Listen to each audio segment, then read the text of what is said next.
Ugh. Hi, welcome again to the Empathy Software livestream development of the 2D mobile game Cure All in collaboration with the United States Marine Corps Semper Fi.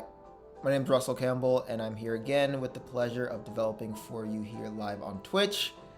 Let's get right into it. I real quickly need to plug in my MacBook, so give me 1 second there.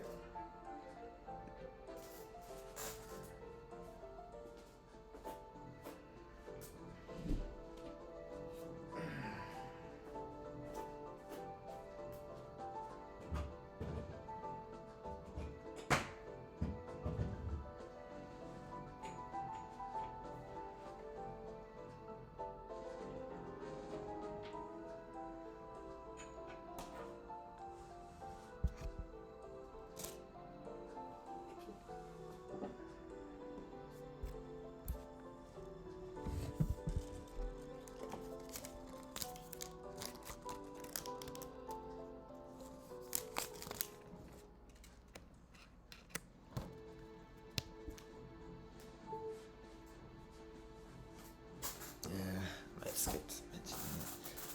It's because too much talking. Too much talking leads to sin. Alright.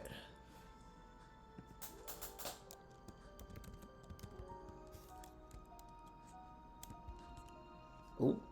That's not what I wanted to press.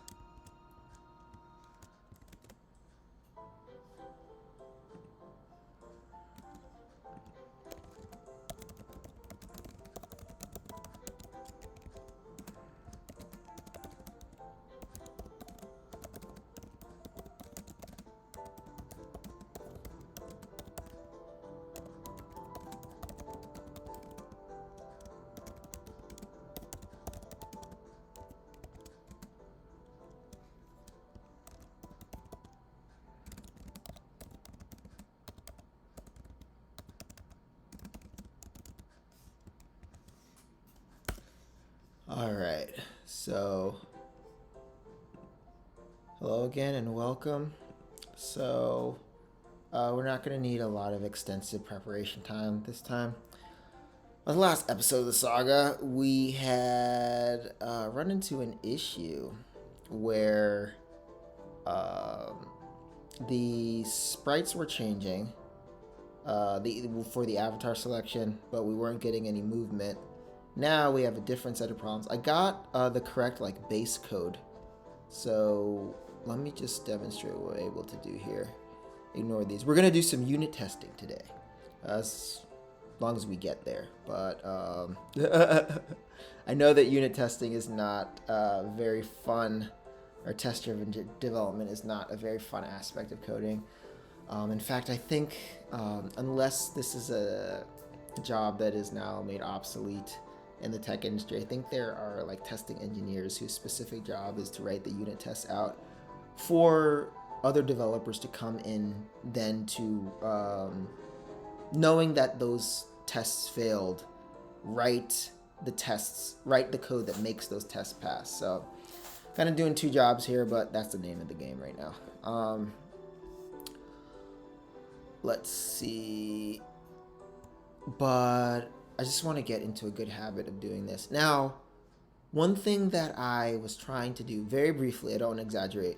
One thing I was trying to do very briefly is see if I could get an AI like ChatGPT to recognize recognize a pattern with which I was writing unit tests, so that I could then say, "Hey, chat, I want the unit tests for the depth of this button and then the X and Y coordinate," and then have ChatGPT write me up the tests based on remembering that. But there were two things. One, I didn't go as deeply into it as I could have, but two, I was noticing some discrepancies in the patterning of getting the test the exact same syntax that I wanted every time. And by the time I went in and made my little edits to the syntax, it was as if it was taking the same amount of time as it would have to write the actual tests, and they're the facts. So I could go more deeply into it, but either way, I could drop test-driven development from this project completely, but something in my gut just tells me that it'll be good practice for the long run. So I'm gonna keep doing it. So let's mute this.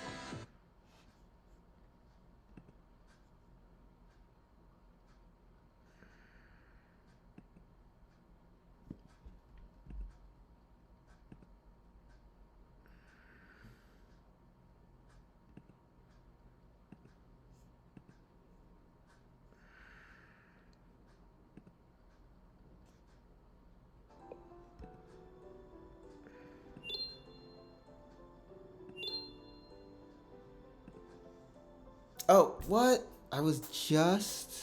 Oh, it's because I added the. Sorry about that. Hope I didn't waste your time here. It's because I added these. So I added some boilerplate code for unit tests from the unit test suite I have on the play button on the start screen. This boilerplate code, though, has variables that are not relevant to the current customizer object. And now, wow, that's causing an error for this demonstration. So in the interest of not causing that, do my other variables show up? Sweet.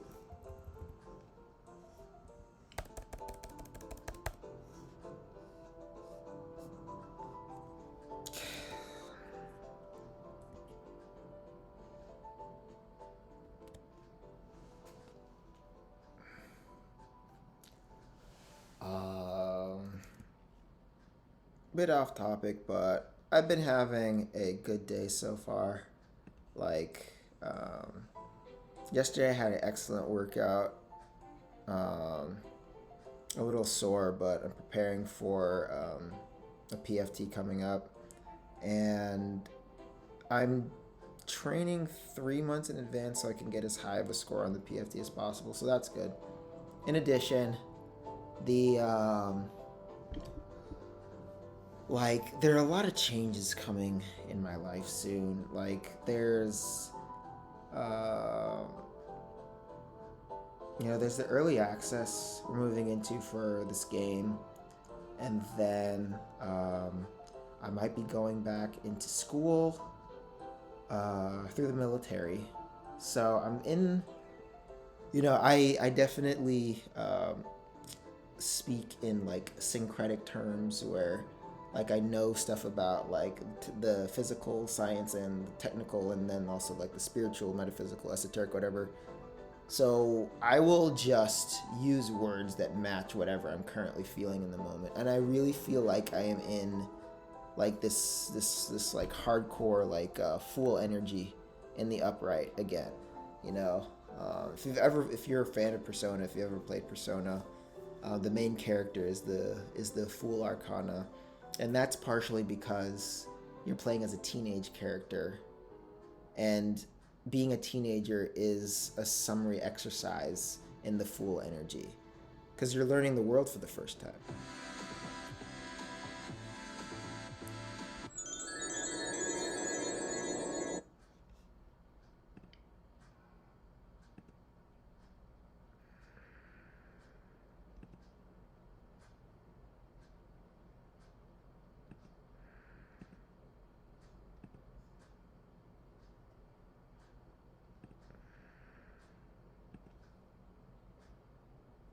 But yeah, you're learning what the world is for the first time. And, because life is not linear, but life exists in like a spiral pattern. I'm listening to Final Fantasy X music, and the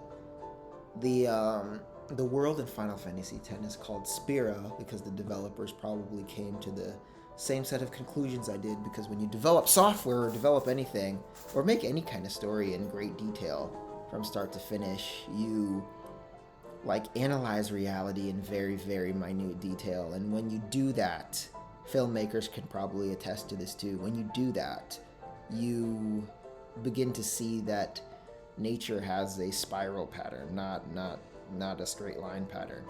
That's the only way I can describe it, honestly, without giving away too much information. I don't know if physics can capture this, but maybe someday it will. Either way, all of that to say, I am experiencing the same feelings I felt back when I first went to college, like my first real interaction with that fool energy in the upright from the Fool's Journey in the Rider-Waite Tarot. And it's just everything 1:11 p.m. Eastern on the clock. Everything feels very new, very exciting, and I feel that gust of gusto that I felt back when I was that age. So I'm just, it's the feeling of a new chapter. It's a feeling of a new chapter, and I love that feeling. Of all of the energies or vibrations, as a New Ager would say, in the Rider-Waite Tarot, I would say the Fool energy is my favorite. I love that sense of newness. Like, I don't know if you've seen the first season of Hazbin Hotel, but when Charlie is singing Happy Day in Hell, that's Fool energy. And that is my favorite energy, and that's the energy I'm kind of in right now. But going back to the thing. So I'm a boy. So this is what we're able to do. We have movement in every direction. We don't have collision to prevent the character to prevent Ray from going off screen up here. But there is collision detection from this boilerplate code that I lifted from online. It's a very simple code. We're going to go through it to detect collision here in this avatar palette.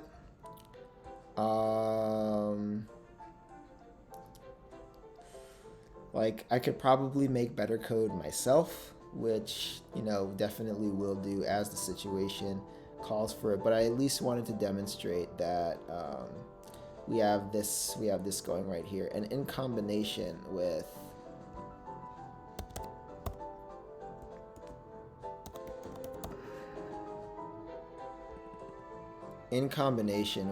the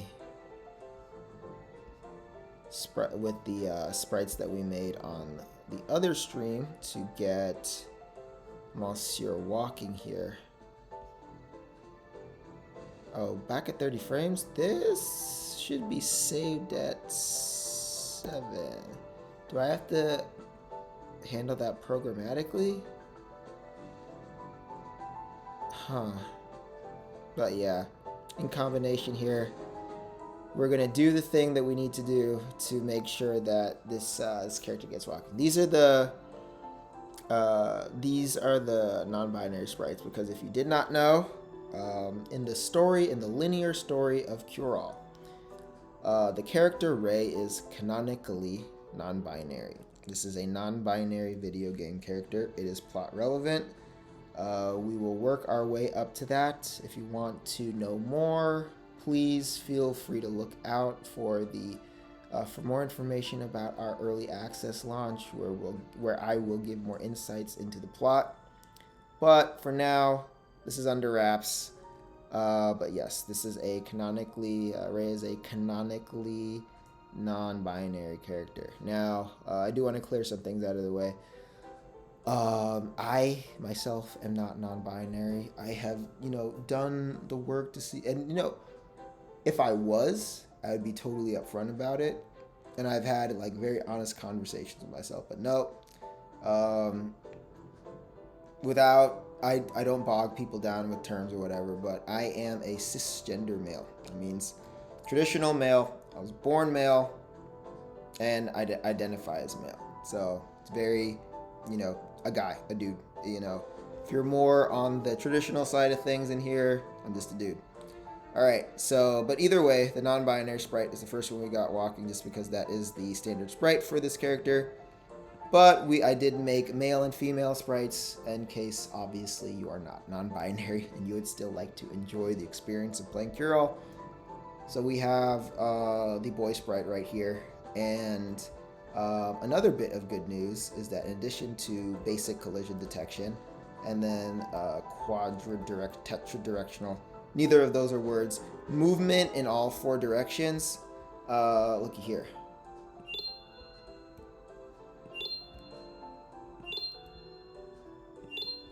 Yep. So we also know that the avatar can change and movement can still occur. That's super awesome. So we're going to go ahead and get this bad boy moving. You know, so that's the goal here. So the ideal is that once we have movement working for every avatar, you will be able to select your gender, name your character, minus profanity or special characters, and then pick your character's gender and avatar. I think I might have said one of those already, but you'll be able to do those and then have your you'll be able to walk around. You'll be able to walk around with that selection, you know. So I wanted to do this to just as a baseline, like it's 2024. Feels like a very standard thing to do to just give players a wider selection to feel more a greater sense of immersion or attachment to the story or their character. So I went ahead and I'm doing it now. Then we are going to go ahead and get into the story. But we need to figure out first why on earth this is happening. Because when I press the right button, we should go to this walking sprite, but that's not happening. I need to figure out why. So that's partially what we're here to do on this stream. So buckle up and enjoy, because I'm going to try to figure this out. Let's just do a quick... Right, okay, we're on the right feature. Let's pull up Streamlabs this time because if someone engages, I want to be able to just kind of catch them real quick.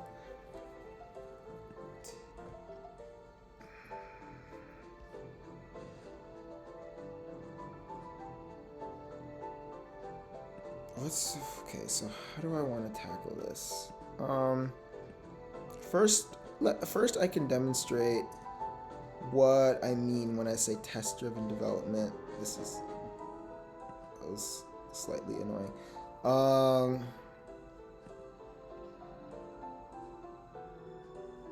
We don't need this right now.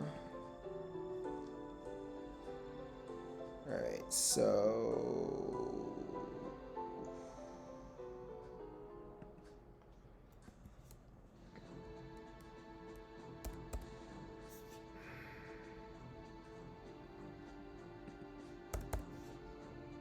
So what I mean by test-driven development is, let's say that you've planned out your class or your object diagram in UML already at this point. So this test runner is for the customizer. This is for the customizer as well. Can add a layer of specificity and just say avatar customizer. It's cool.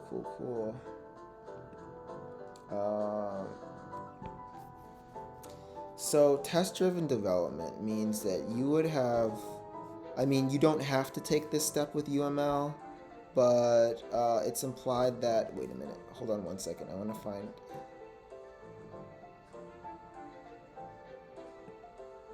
there we go. You don't have to plan things out with UML, but if you didn't use UML, the implication is that you would have already planned out your variables to some degree, right?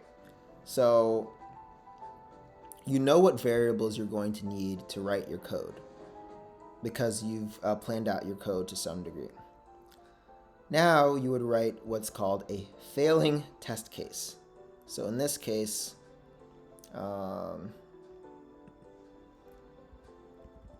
don't even think I put a depth here. Nope. So wait. Depth rate avatar -20. So take it from the top.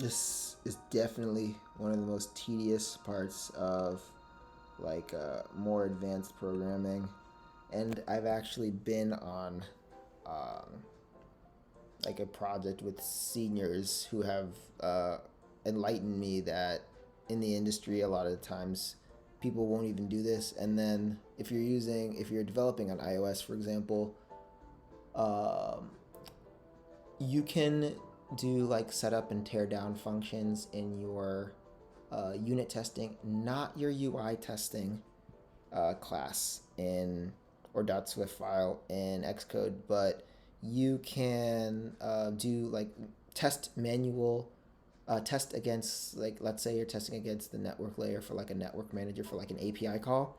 I can explain what that is when I demonstrate how to display ads here, because I do make an asynchronous call to, I think, a social media API to display AdMob ads. But that's off topic. So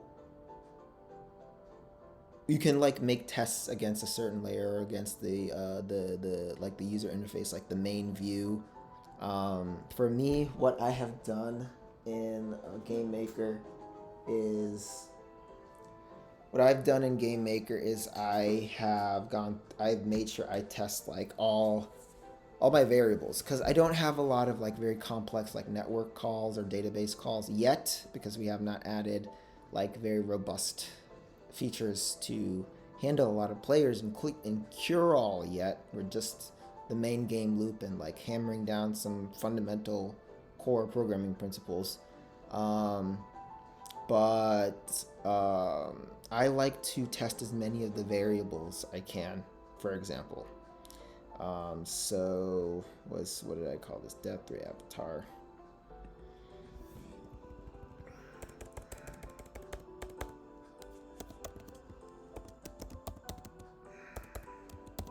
But yeah, in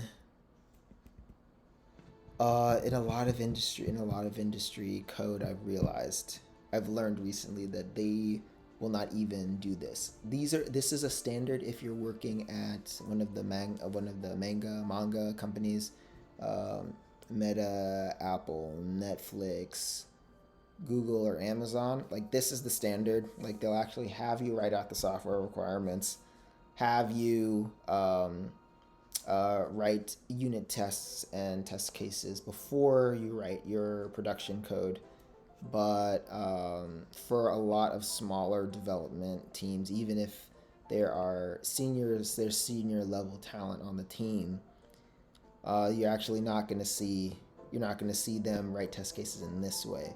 Xcode, if you're making iOS applications, does have built-in um, functionality to determine code coverage after you've written efficient unit tests. Because I saw a senior developer one time write maybe um, like three unit tests in the test case.swift file, and he got like 85% code coverage. So there's still more I need to understand there, but for the purposes of my endeavors here, code coverage just means we have test cases for every variable. So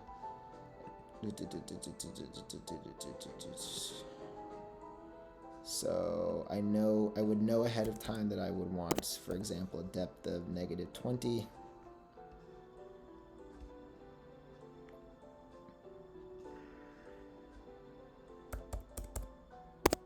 Once again, the z-axis is like coming at us, like zoom axis, if that helps you at all. So, and then the more negative it is, the closer it is to you. It's kind of like a toxic relationship.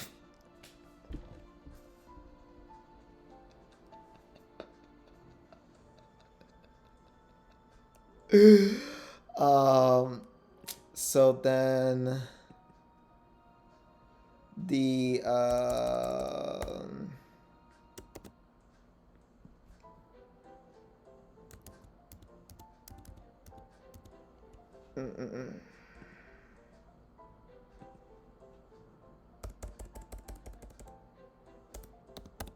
And just complete the syntax here.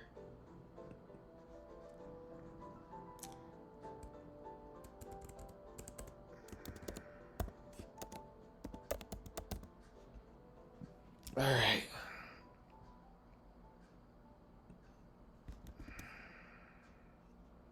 And because my finger's too close to the trackpad, we're getting this problem. All right, so this is an example of what a unit test would look like for the depth.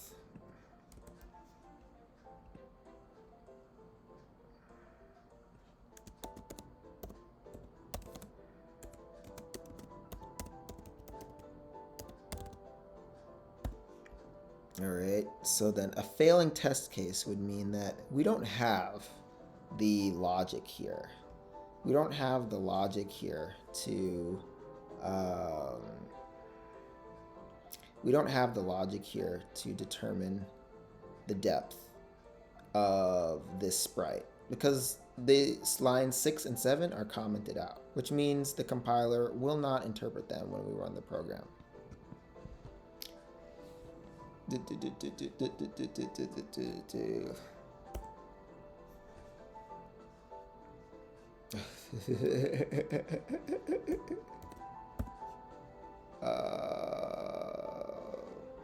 This is, and I did this for several sprints straight in 2023, and it was very, it was a thing, but I don't know. I can appreciate some aspects of it because it got me to, you know, get in the habit of doing this. So let's also comment these two lines out here. Oh, I do want to end up hard coding where that is because if you look, I'm pretty sure I dragged and dropped.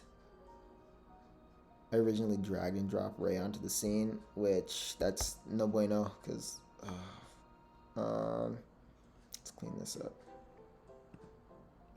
I think those were open just because I did the search. Room.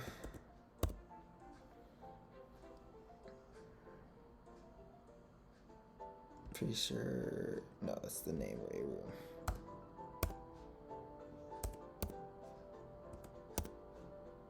There we go. So I dragged and dropped Ray onto the scene at roughly like 364, 607 in terms of XY coordinates. The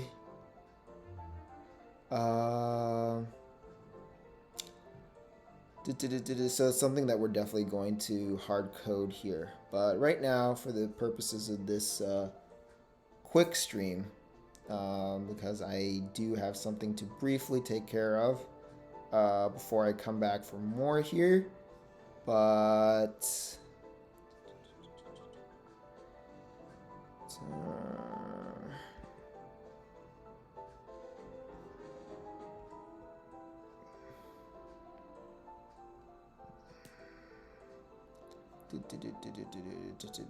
oh, so I have to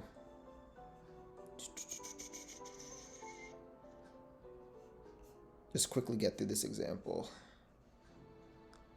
So let's kind of comment out line 120, line 136 as well.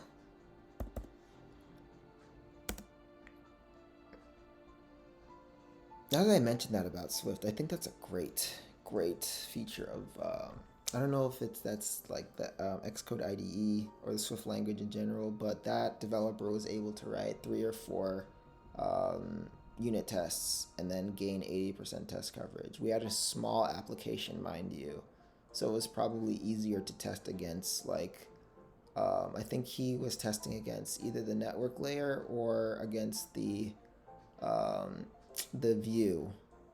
I think he was testing against the view and testing the API call that we did in the main.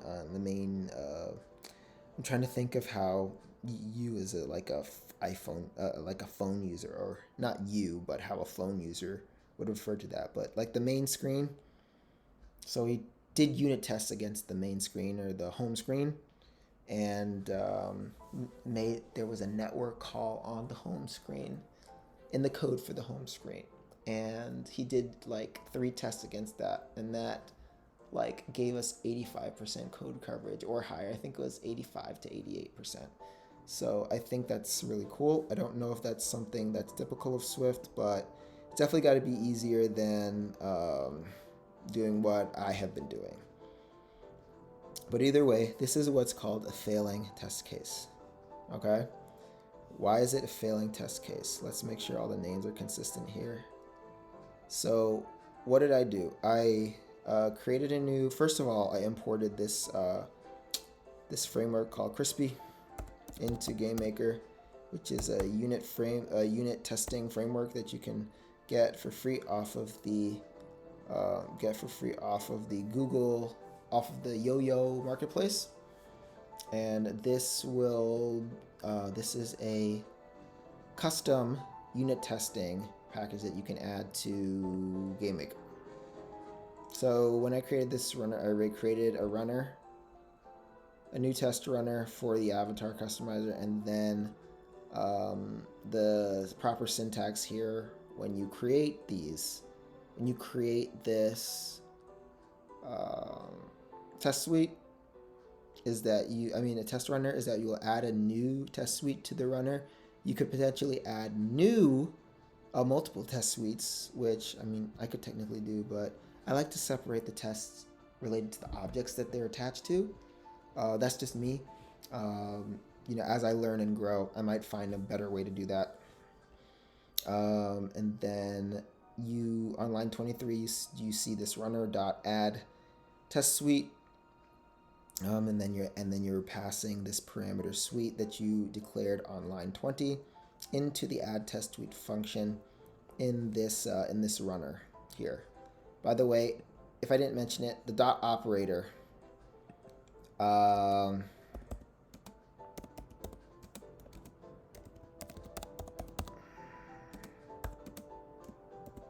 Think of this as like the access operator, right? You are accessing something that you know is within the scope of this type or this function. If you'll see this code down here. All right. So when you see, global is a struct. There we go. Perfect. That perfectly demonstrates what I want to show here. Global is a struct, which is a type of data structure that exists across programming disciplines. When I say I want to advance to the next room I have this global variable to keep track of how many times we've pressed the option to make our character freckled with red hair, right? And we initialize that to 0. This global dot advanced to next room freckled, which is an integer. Global dot is accessing the member of global that has this advanced to next room freckled, which is an integer value. The dot operator is used when you are accessing some quantity or member of when you are accessing some member of the type right before the dot operator. In another example, when I write this unit tested code on line 136, test depth play button dot depth button play.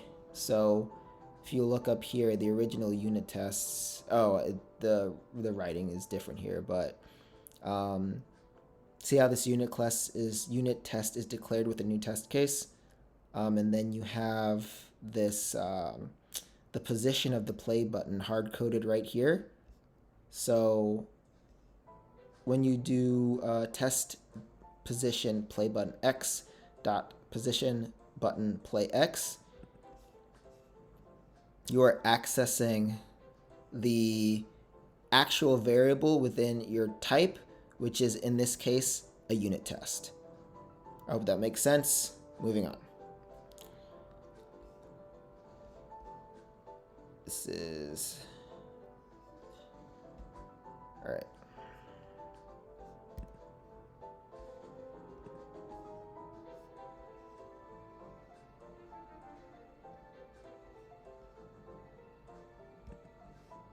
All right, we go up now here. So I've written what's called a failing test case. What does that mean? That means when we run this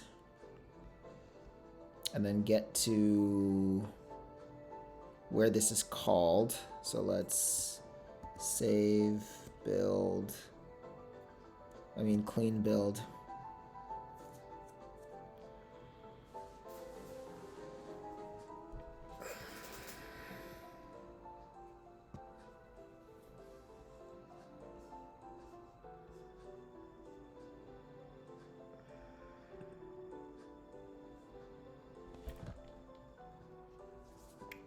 Now we're going to run the program.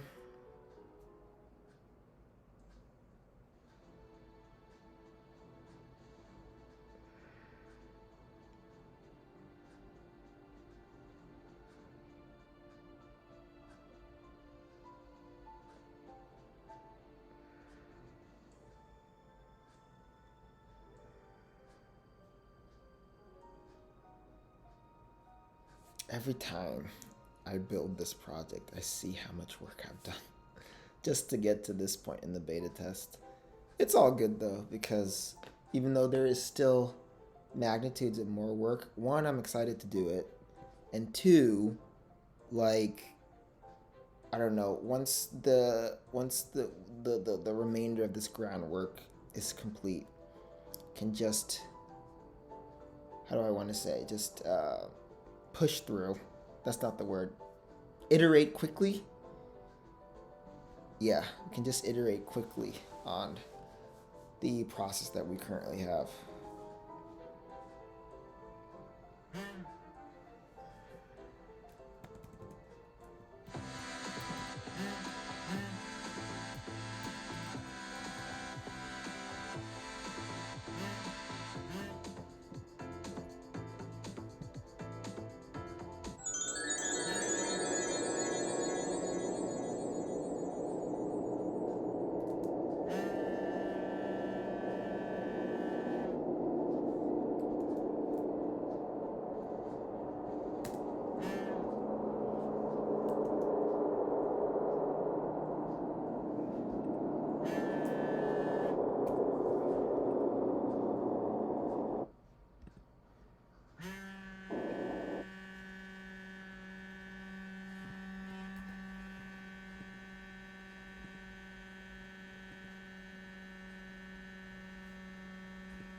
Alright, so you'll see here in the output that it's telling us about our tests. These tests were the tests for the start page, for the home view or the start view. We're no longer on that view, so we should be seeing more tests soon. So I'm a boy.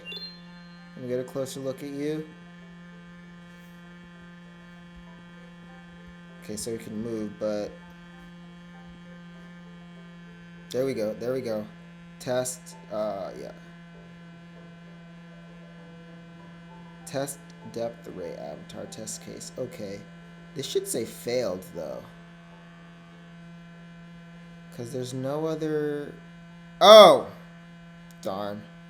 So, I messed up a little bit there. So...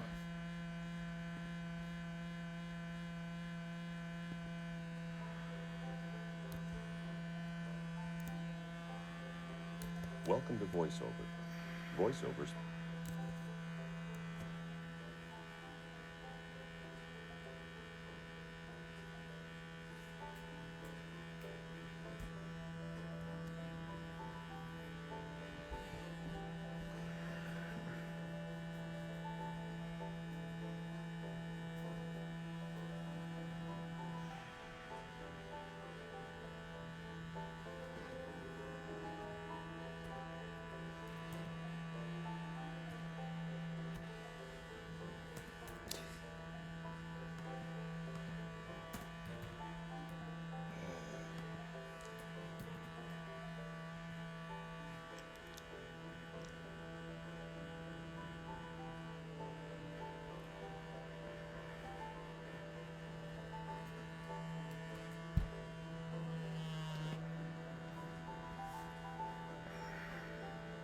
And one thing that I gotta say really grinds my gears just across programming disciplines is how when people are trying to distill the knowledge of how to like command these subjects, how so often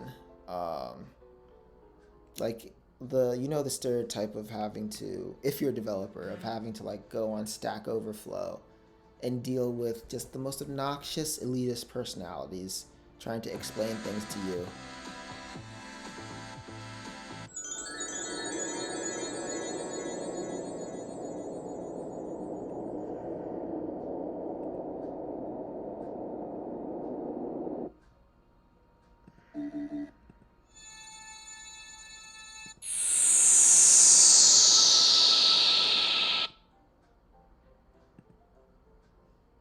Just you would just have like the most obnoxious elitist people who have zero social skills trying to explain things to you, and sometimes they can be like very hurtful with their energy, and it just makes the whole ordeal of learning how to code so much more unnecessarily complicated. I don't mind if something is hard. This is hard. I don't mind if something is hard. I mind when you overcomplicate something and make it harder than it needs to be, which is what a lot of these like bad apple or bad egg senior developers will do on these forums. Some of them don't even have the chops that they claim they do. We're all finding that out collectively with this culling, this bloodbath that's gone on in the tech industry. But like, yeah, it's like that's why I try to explain things in such a way that makes the concept less daunting or less intimidating than it actually is. Mostly what programming is just tedious. It's not scary, it's not hard, it's just tedious. So one of the best things you can do if you're writing a program is just give yourself ample time. Start early. Like if you're listening to this and you are like maybe still in college as a programmer, you're not even a developer yet. When you get your programming assignment, and I could have used this in school, just start it the night you get it. Done. All right, so I'm a boy. Let me get a closer look at you, and then there we go. See? All right, trying to access this variable that doesn't exist. This is what I did. I would write tests, and then this test failed. So test-driven development is, let's say I don't have, and this is at the simplest scale possible so I could understand the concept, but here's our test case. Here's our test suite. Here's our test runner. We run the runner on line 133. Pretend all this code isn't there. What code do we need to make this? What code do we need to make this failing test case work?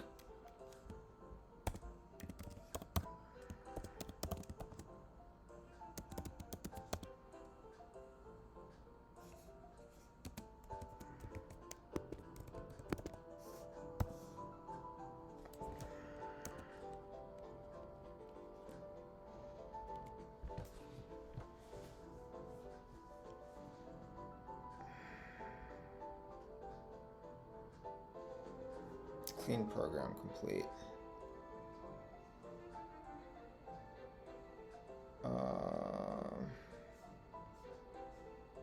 Then you would get rid of this. As we saw before, that code gets us this. Oh, we're not going to see it here this time. That's okay. So we're going to delete here. Then we're going to go save. Gonna click that.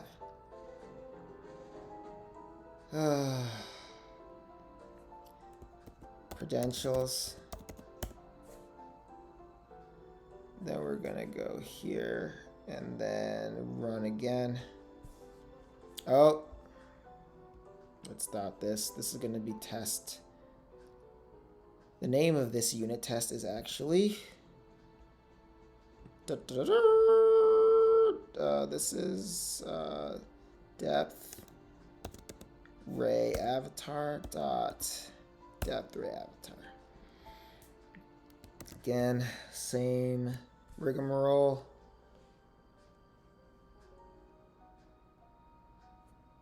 Credentials.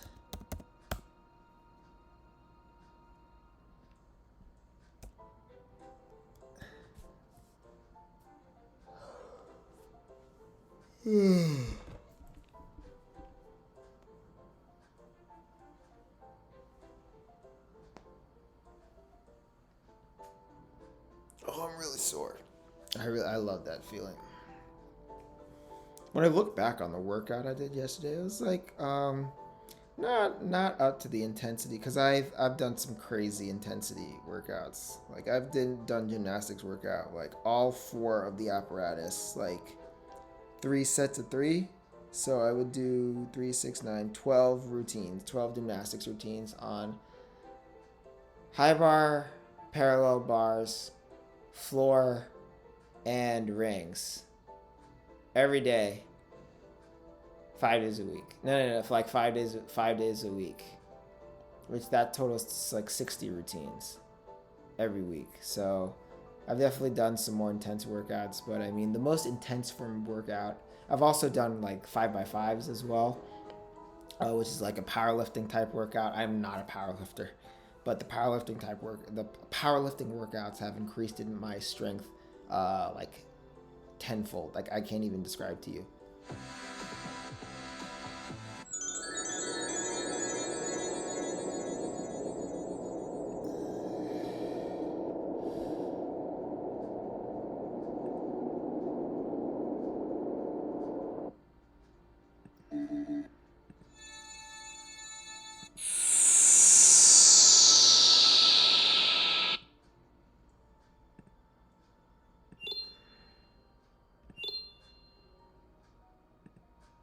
All right, and now you see, woohoo! Test depth ray avatar dot test case. This is okay. 1 test ran in basically 0 seconds. It's 0.00065 seconds, and there are experts. You know, we dealt with a lot of BS in tech, but there's BS in every industry. But there are experts who have done everything they can with their knowledge to make sure that we get runtimes like this so that your applications in video games can run as smoothly as possible. This is essentially 0 seconds, you know. But either way, the depth, this test case ran with no issues. And once again, like I can demonstrate,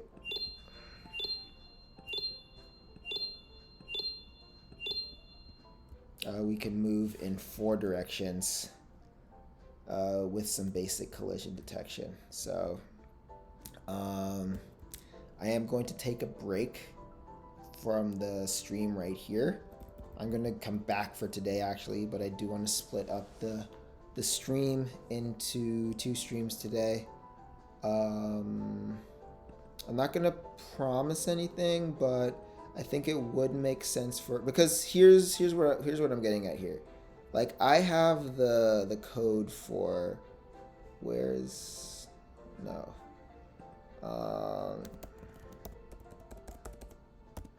go to the customizer object.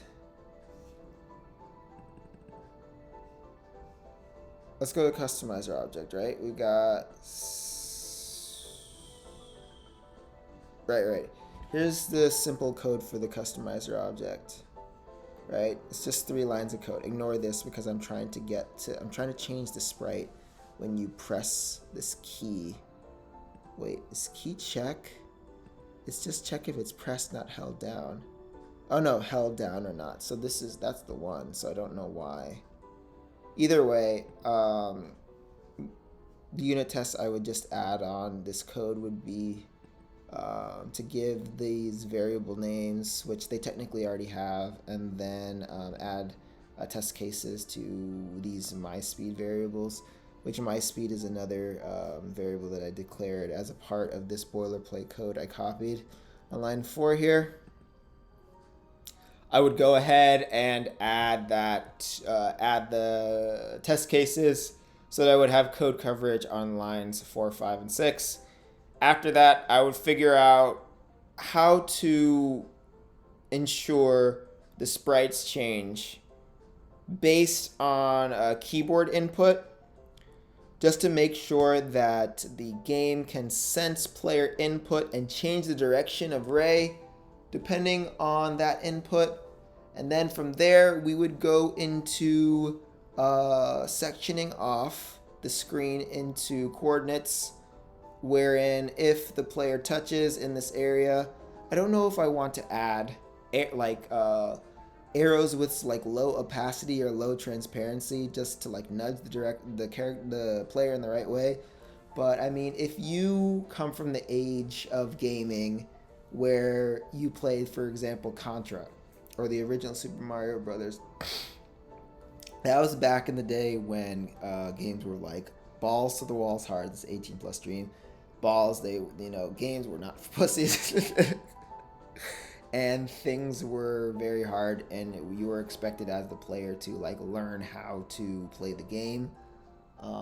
If you didn't know, then you call up a buddy and learn together, and I don't know, that was kind of the magic of it back then. But now there are like indicators everywhere telling everyone wherever to go. And what do I think about that as a developer?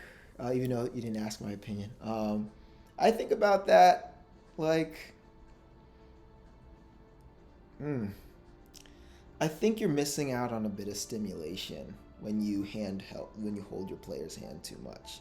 You miss out on the magic of the challenge of the game without being like sadistic about game design, which can sometimes happen with game developers when they like want to like intentionally frustrate their players with like these ridiculous design implementations. Like I know from a buddy that the Dark Souls, not the Dark Souls, the Elden Ring, one of the Elden Ring DLCs has a little unfair, has a little bit of unfair mechanics that could be perceived as just the developer trolling the player. That I don't agree with. But if you're making things like traditionally hard to like instill a challenge that the player does not overinterpret as a part of their identity somehow, I think it's all good to add a challenge. Like Curol is not going to be an easy game. Like spoiler, the way that I have things planned out, at least is like, at least in the first boss, you're meant to die a lot. So depending on how early access goes and how long we run early access for, might have to tweak that. But you're supposed to die a lot. But that's also to enhance the theme of frustration and fear that are meant to be a part of the first section of Curol, which is all about the root chakra, right? So I at least hope I'm making it thematically consistent and not just punishing the player for playing my game. But also, I don't want to like add a bunch of arrows and everything. And if I did, I actually have an in-universe explanation if they were to appear. But I don't want to just add a bunch of arrows and stuff and make it like overly obvious. But then it's also the 21st century, and people might go to social media and complain. I don't know. We're just gonna go ahead and not use any arrows, and you just need to tap gesture on the east, north, west, or south of the screen. In coordinates that could probably in sections that could probably be explained in a tutorial to move Ray multi-directionally. So that's how it would be. So ideally, I'm using the keyboard keys right here, but you would just gesture, tap, move Ray there, and then if you tap up here, and then if you tap here with your thumb, for example, you'd move Ray that way. So that's what we're implementing. So the feature to move Ray is not complete. We're looking to get this complete by tomorrow at the latest. We'll give a shot today, but if we're using unit tests and such, then